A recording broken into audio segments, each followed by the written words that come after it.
So I am sitting here in what has become the chapel in the diocesan office. Some folks from All Saints Cranberry came a couple weeks ago and moved a lot of furniture and rearranged some things so we could have an actual chapel here.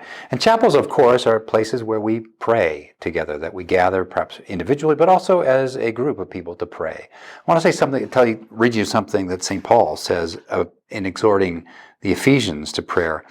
After he's told them about putting on the full armor of God, he exhorts them to prayer, saying this: praying at all times in the Spirit with all prayer and supplication. To that end, keep alert with all perseverance, making supplication for all the saints, and also for me, that words may be given to me in opening my mouth boldly to proclaim the mystery of the gospel. Prayer is central to the Christian life. Prayer is that thing that we do that connects us personally and individually to God. But prayer is also important in the Christian life because in the mystery of the sovereignty of God, prayer actually moves things. Things happen because of prayer. And so I want to invite us as a diocese more consciously to this experience of prayer in a very specific way. 30 years ago, when the Isaiah 40 Foundation began, which is the ministry that I came from before I came here to the Diocese of Pittsburgh, when it was founded in the early 90s, they began by meeting every Tuesday morning for Eucharist and prayer.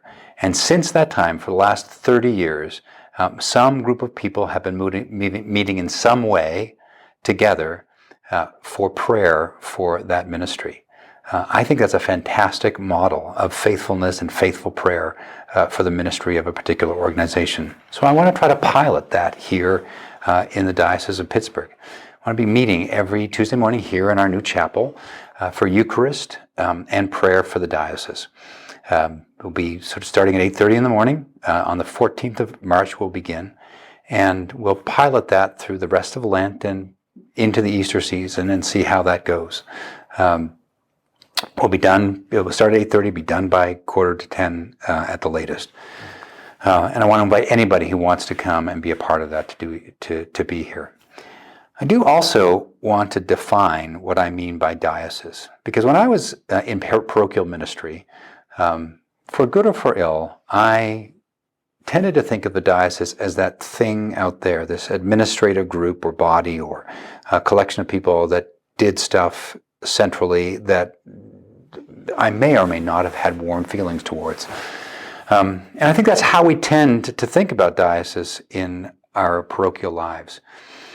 But as your bishop, when I think diocese, I now think something very different. I don't think about this sort of central administrative office. When I think diocese, I think the congregations that I visit every Sunday, and sometimes congregations that I visit midweek.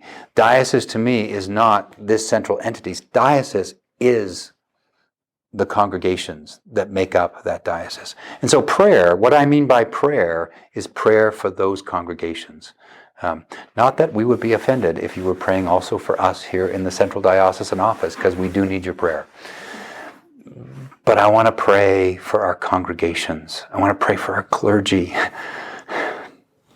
I want to pray for the movement of God in our congregations. I want to pray for mission to grow in our congregations. I want to pray for conversions to Christ. I want to pray for revival in our congregations, to ask the Lord to come and meet us, to transform us, to change us.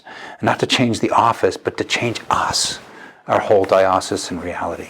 So, this is an invitation to prayer.